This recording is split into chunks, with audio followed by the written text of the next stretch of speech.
Ma'am अगर वो डरती हमसे तो हर छोटी छोटी चीज़ हमसे फरमाइश करती थी। मैं आईपीएस बनूंगी, अधिकारी बनूंगी और तुम्हें अपनी गाड़ी पे बैठा के पूरी आजमगढ़ घुमाऊंगी।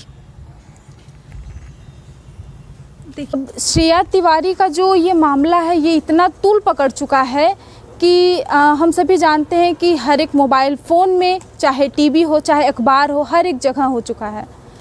हकीकत तमाम लोग बता रहे हैं कि ये था, यहाँ पे ये चीज़ पाया गया था। हम बातचीत करेंगे श्रेया के माता पिता से और ये जानेंगे कि क्या हकीकत है और श्रेया का स्वभाव कैसा था, क्योंकि हम जब हम मार्केट से आ रहे थे तो वहाँ से भी हम कई लोगों से वहाँ पे हम गुजरे, वहाँ पे तो उन्होंने भी बताया कि श्रेया का क्या स्वभाव था। अब हम जानेंगे उनके माता पिता से क्या कुछ रहा है।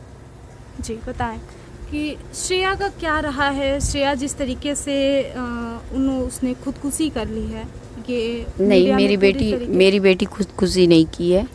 उसको चाहे जिस तरीके से भी दबाव बना के मारा गया है। हाँ, लेकिन स्कूल वालों का और सभी लोगों का कहना है कि उनके बैग से आपत्तिजनक चीज़ें पाए जाना, मोबाइल फ़ोन अगर पाए जाना। ठीक है, कुछ भी निकला उन्हें हमें बताना चाहिए था या उनके फादर को बताना चाहिए था। वो जज बन गए और उसको जो है कि सज़ा दे दी है। उसको मतलब सजाए मौत सुना दी गई। आपको इन्फॉर्म कब किया गया कि श्वेता? मुझे जो है कि श्रेया को बताया गया कि 12:41 पे फ़ोन आया कि सर उसके क्लास टीचर ने फ़ोन किया कि आप आ जाओ। तो तब मुझे पता चला कि तो वो भी उन्होंने ये नहीं बताया कि बेटी का कुछ हो गया या मोबाइल बैग से निकला या ये फलाना दिखाना, कुछ नहीं। बस क्या बच्चों का मैटर है, आप स्कूल आ जाओ। बस ऐसे ही नॉर्मल? हाँ, नॉर्मल एकदम बोले हैं सर। तब आपकी बेटी? पता नहीं, मैं स्कूल में थी नहीं, इसलिए मैं बता नहीं सकती। बच्ची जिंदा थी कि पहले ही मर गई थी, वो तो वही बता सकते हैं। आपकी श्रेया क्या थी? श्रेया मेरी एक बहुत अच्छी लड़की थी। अब सबको तो यही लगता होगा कि माँ बाप भाई बोलेंगे ही, लेकिन मेरी बच्ची ऐसी छवि छोड़ती थी, वो जहाँ जाती थी, जहाँ जिससे मिलती थी, एक अलग स्वभाव, अलग नेचर उसका था। माता की नज़रों में, मम्मी की नज़रों में कैसी थी श्रेया? बाहर जाती थी, 11वीं कक्षा की छात्रा थी, 16 साल की लड़की थी, अपने बचपन को छोड़ के युवावस्था में जा रही थी।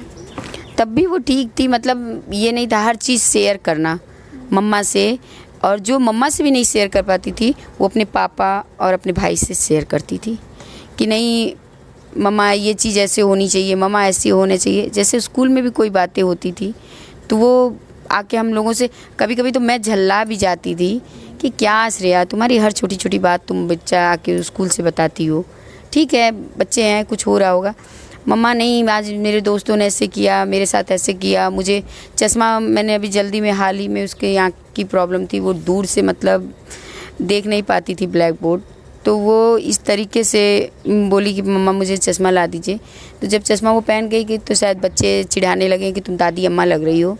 तो जब वो मुझसे आगे बोली मम्मा क्या मैं दादी अम्मा लगती हूँ, उनका नहीं बच्चा, किसने बोला कि तुम दादी अम्मा लगती हो, तुम स्मार्ट लगती हो। सारी बातें शेयर करती? हाँ, वो सारी बातें शेयर करती थी। थी। ये कहाँ बाकी स्कूल वालों का कहना है कि श्रेया के बैग में से कुछ आपको 3 महीने में मेरी बच्ची को वो क्या जानेंगे, 3 महीने में वो मेरी बच्ची के बारे में क्या समझेंगे और क्या जानेंगे।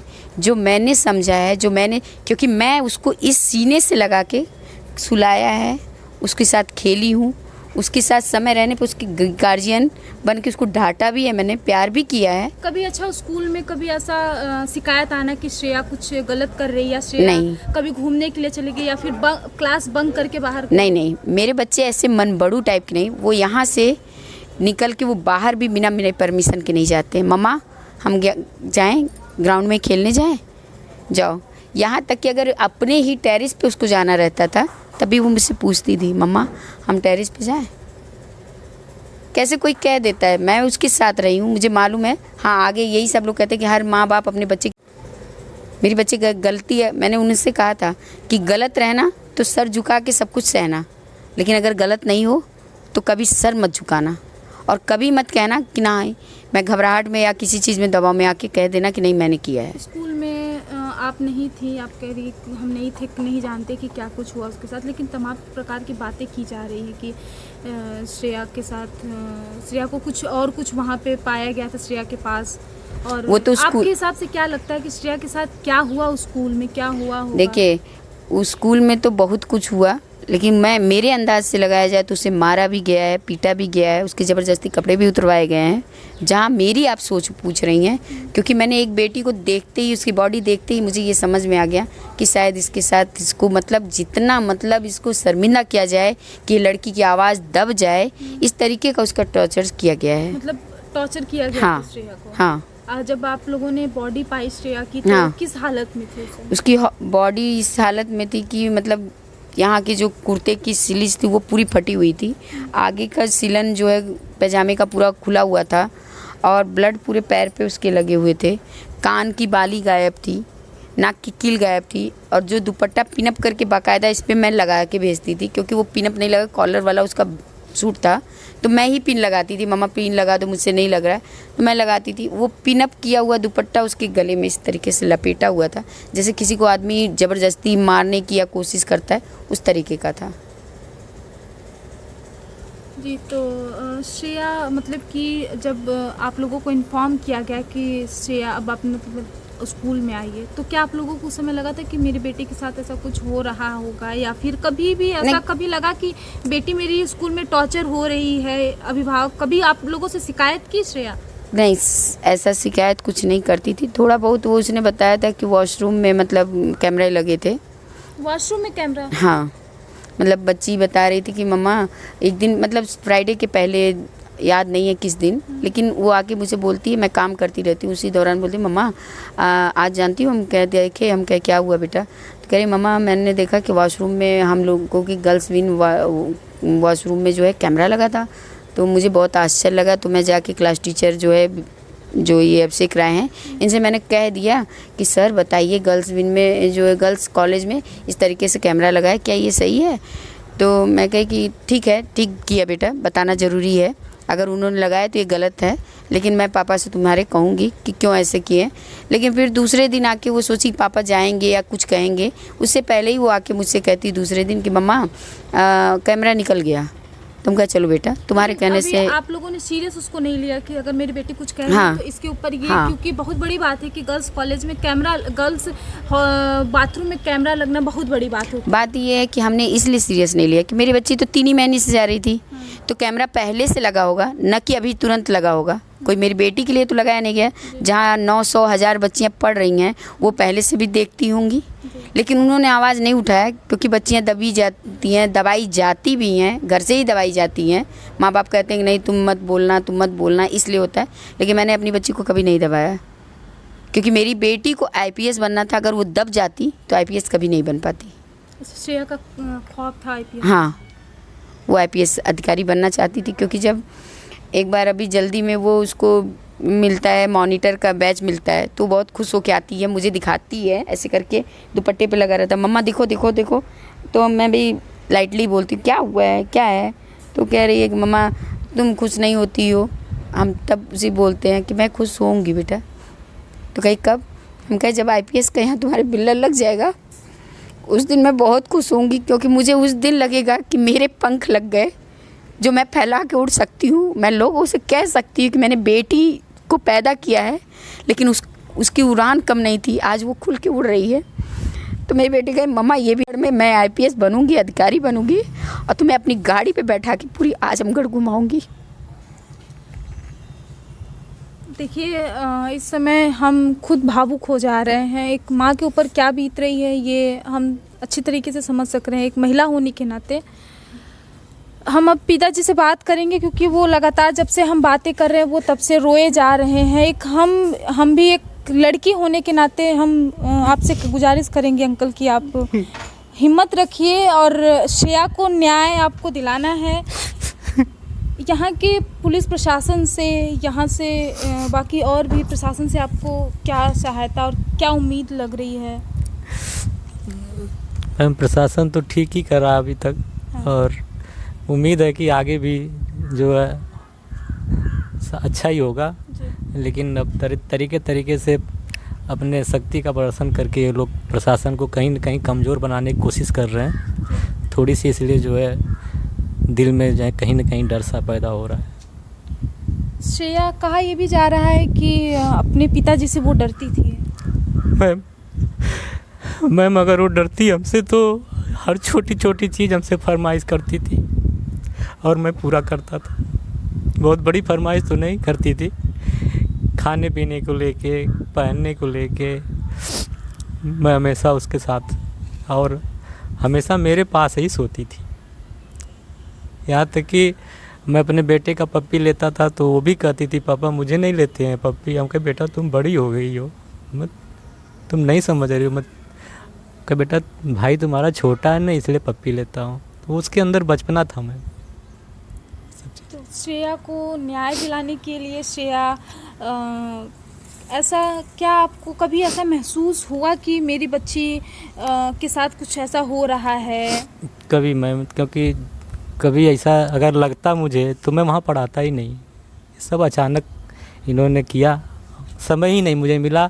मुझे तो ये भी जीवन भर ये पछतावा रहेगा कि उसको मैं आखिरी समय में न उससे बात कर पाया न मैं उसके लिए कुछ कर पाया।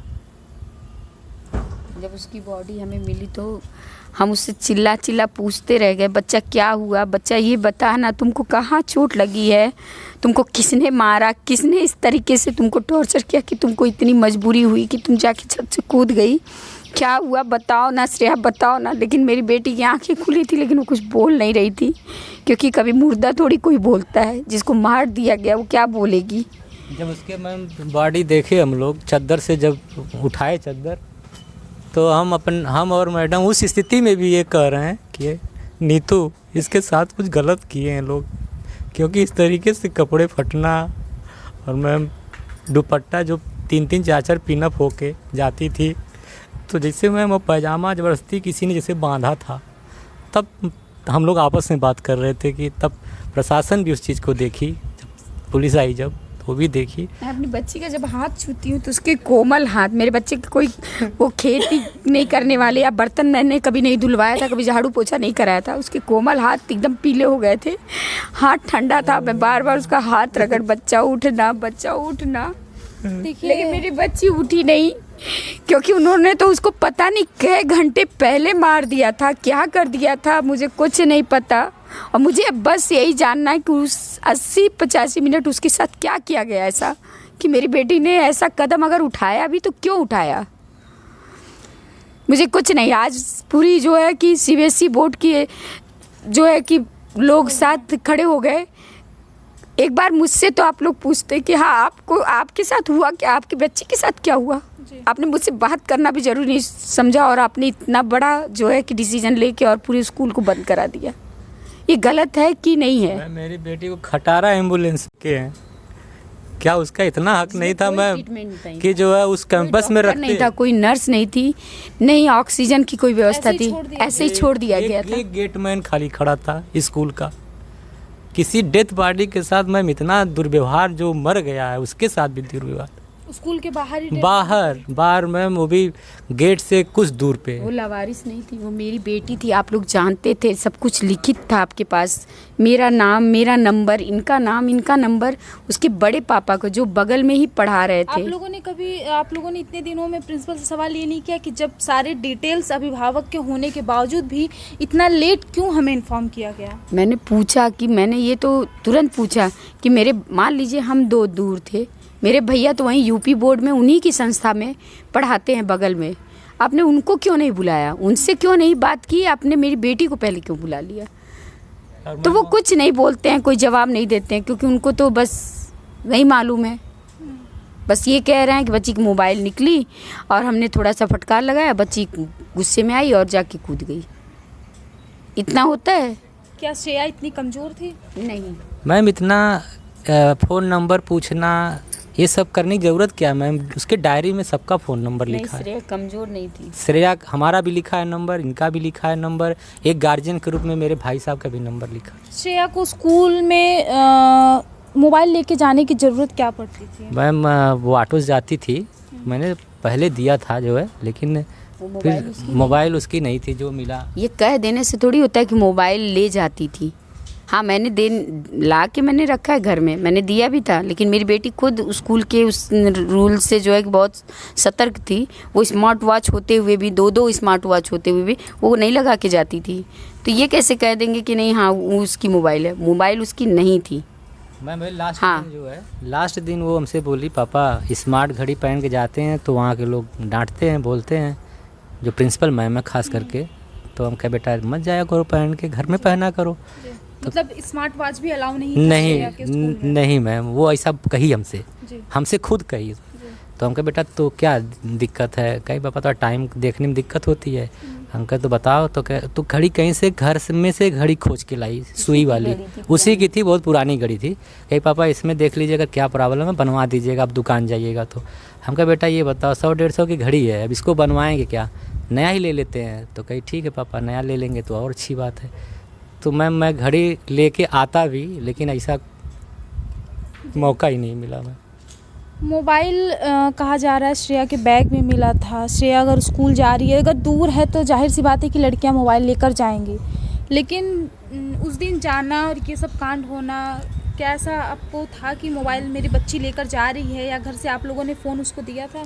मैम जब दिया था तो दिया था, लेकिन जब वो फ़ोन जो मिला था वहाँ पे वो मेरा नहीं था। कौन सा फ़ोन उसके पास से मिला? कीपैड वाला मिला था, और जो फ़ोन मिला वो मेरा नहीं है। आपने कौन सा फ़ोन उन्हें दिया था? मैं जो दिया था वो मेरे घर पे है। मैं उस दिन आपने फ़ोन नहीं दिया था उन्हें? नहीं, वो फ़ोन उस नहीं दिन दिया। नहीं ले गई थी वो उस मोबाइल उस दिन ही नहीं, वो कभी नहीं ले गई। इसलिए नहीं ले गई क्योंकि कहीं ना कहीं उसको लगता था कि बैग में निकल जाएगा तो शायद डांट खाएंगे। हाँ, वो घर पे अभी कुछ महीने पहले मेरे ससुर बीमार हो गए थे, तो घर पे अकेले रहती थी, तब मैंने उसे दिया था। तो वो फ़ोन घर पे यूज करती थी, बच्चे के साथ थी और लोगों के साथ। लेकिन ऐसा नहीं है कि वो यूज करती थी तो इसका मतलब कि कोई गलत था या कुछ ऐसा नहीं था। आप सभी ने एक प्रधानमंत्री और यूपी के जो मुख्यमंत्री हैं योगी आदित्यनाथ, उनके द्वारा कहा जाता है कि बेटी बचाओ बेटी पढ़ाओ। आपकी बेटी पूरी तरीके से पढ़ने से पहले ही आपने बचाया, आपने अपने बच्ची को पाला पोसा। कहा जाता है कि माँ की कोख से बच्चियों को बचाया जाए, क्योंकि अक्सर लड़कियों का अबॉर्शन करवा दिया जाता है, लेकिन आपने अपने बच्ची को बचाया, अपनी बच्ची को पढ़ाया, लेकिन पूरी तरीके से पढ़ने से पहले ही उसे नहीं पढ़ने दिया गया। अभी यही होता है ना कि जो माँ बाप अपनी बच्ची को जाते कि गिरा देते हैं या ऑपरेशन करा के उनको वो कर देते हैं, तब तो प्रशासन तुरंत कहती है ये हत्या है। लेकिन हमने ऐसा कुछ नहीं किया। लेकिन हमें तो अब लगता है कि बच्ची पैदा करने में एक माँ भी डरेगी, क्योंकि पैदा तो कर देंगी, उसके बाद जब वो पढ़ाने लिखाने के लिए स्कूल में भेजेंगी तो पता नहीं उनकी बच्ची घर मैम उससे कभी मेरी बेटी अलग नहीं थी। जब जितना टाइम वो स्कूल में थी बस उतने अलग हमसे रहती थी अपने फैमिली से। इसके बाद कहीं भी जो है हम लोग कहीं छोड़ते भी नहीं। उसकी आदत नहीं थी। जैसे बहुत बच्चे आजकल प्राइवेसी चाहिए, क्योंकि वो एंड्रॉइड मोबाइल रखते तो उनको कोना चाहिए या कमरा चाहिए, उसका नहीं था। हम लोग जहाँ बैठे रहते थे वो वहीं बैठती थी, खाना साथ था, सोना साथ था। अगर हमसे वो डरती तो मेरा संडे ऑफ होता है शॉप पे, मुझे संडे को कभी वो जाने नहीं देती थी। अगर मैं कभी संडे को, मैम मेरी जॉब तो थी नहीं, कभी संडे को भी फ़ोन आता था कि भैया ये चाहिए वो चाहिए, तो मैं चला जाता था। तो वो जाने नहीं देती थी। पापा कस्टमर को बोल दिया करिए कि संडे को नहीं कहीं हम आएंगे। जैसे हम लोग के भी फादर थे तो हम लोग डरते थे, एक दूरी बनी थी, गैप था उन लोगों के दौरान कि कहीं पापा गुस्सा ना हो जाएं, चिल्लाएं ना, डांटे ना। लेकिन हमारे बच्चों में ऐसा नहीं है, हमारे ही बच्चे में नहीं, आज के जनरेशन के माँ बाप ऐसे नहीं हैं। वो सोचते हैं बच्चियाँ खुल के जिएँ, खुल के कोई बात कहें, इसलिए हम ऐसा गैप रखे ही नहीं कभी कि नहीं बच्ची हमसे डरे, हम आ जाएं तो वो सहम के किताब खोल के बैठ जाए, ऐसा कुछ नहीं था। बच्ची हमारी ऐसी थी कि जब उसका मूड होता था उसको पढ़ाई करना है तो हमें कहना नहीं पड़ता था कि श्रेया पढ़ो पढ़ो पढ़ो, वो खुद पढ़ती थी। श्रेया के न्याय के लिए मुख्यमंत्री से क्या आप लोगों की आग्रह है, क्या आप लोग कहेंगे उनके लिए? मैं तो यही है अपील मुख्यमंत्री जी से कि मुझे न्याय मिले, क्योंकि मैंने बच्ची तो खो दिया है, मुझे कुछ कोई नहीं दे सकता, लेकिन कम से कम मैं न्याय तो अपने संविधान से ये कर ही सकती हूँ कि मुझे न्याय मिलेगी। मेरी बच्ची के साथ अपराध हुआ है, उसके बाद भी अब वो मर गई तो उसे बदनाम किया जा रहा है, उसके चरित्र के बारे में उसकी गलत तरीके से जो है जाँच हो रही है या वो कुछ भी हो रहा है, ये मत करें। जाँच पे क्या आपको संदेह है? नहीं, जांच पे नहीं संदेह है, लेकिन अब इस तरीके से स्कूल की तरफ से भी आ रहा है, प्रशासन की तरफ से भी वही दबाव होगा, तभी वो बच्ची के चरित्र के बारे में पूछ रहे हैं। क्योंकि मेरे बच्चे से भी पूछा गया कि तुम्हारी दीदी कैसी थी, मोबाइल रखती थी कि नहीं रखती थी। 9 साल का मेरा छोटा बच्चा है, तो कम से कम ये ना करें, क्योंकि मेरी बच्ची के चरित्र पे मत उंगली उठाए। मेरी बच्ची बहुत साफ़ सुथरी थी। ये बच्चियां बयान दे रही, मैं ही नहीं बयान दे रही हूँ। मैं तो माँ हूँ, इसलिए आप लोग मुझे लग रहा है चरित्र खराब चाहे कुछ भी हो, मेरा बच्चा मुझे लौटा देती जैसी भी होती। मैं 17 साल तक तो रखा था ना, आगे भी रख लेता। वो कौन होती हैं जो कि इतना उसको बेइज्जत करके उसको उकसा रही थी। देखिए, हम बात कर रहे थे श्रेया के माता पिता से। इनका कहना है कि मेरी बच्ची ऐसी नहीं थी और जीते जी तो उसे टॉर्चर किया गया और पढ़ाई के दरमियान उससे टॉर्चर किया गया। जो उतने मिनट में जो भी श्रेया के साथ हुआ, ये उनकी माता का कहना है कि उसके साथ न्याय हो। क्या अब के समय में क्या बच्चे स्कूल जाएंगी, जब बच्चियां स्कूल जाएंगी तो क्या ये अभिभावक, क्या उन्हें डर रहेगा या फिर उन्हें ये मन में डर रहेगा कि हम अपनी बच्ची को भेज रहे हैं तो क्या शायद मेरी बच्ची के भी साथ कुछ ऐसी घटनाएं ना हो जाए कि उसे भी ऐसे ही छत से गिरकर आत्महत्या कर देनी पड़े। ये इस समय का दौर है जो प्रधानमंत्री नरेंद्र मोदी से लेकर मुख्यमंत्री लेकर उनके तमाम प्रकार के और भी लोग नेताएं जो हैं वो ये नारा देते हैं कि बेटी बचाओ बेटी पढ़ाओ। क्या श्रेया के साथ ये न्याय हो पाएगा?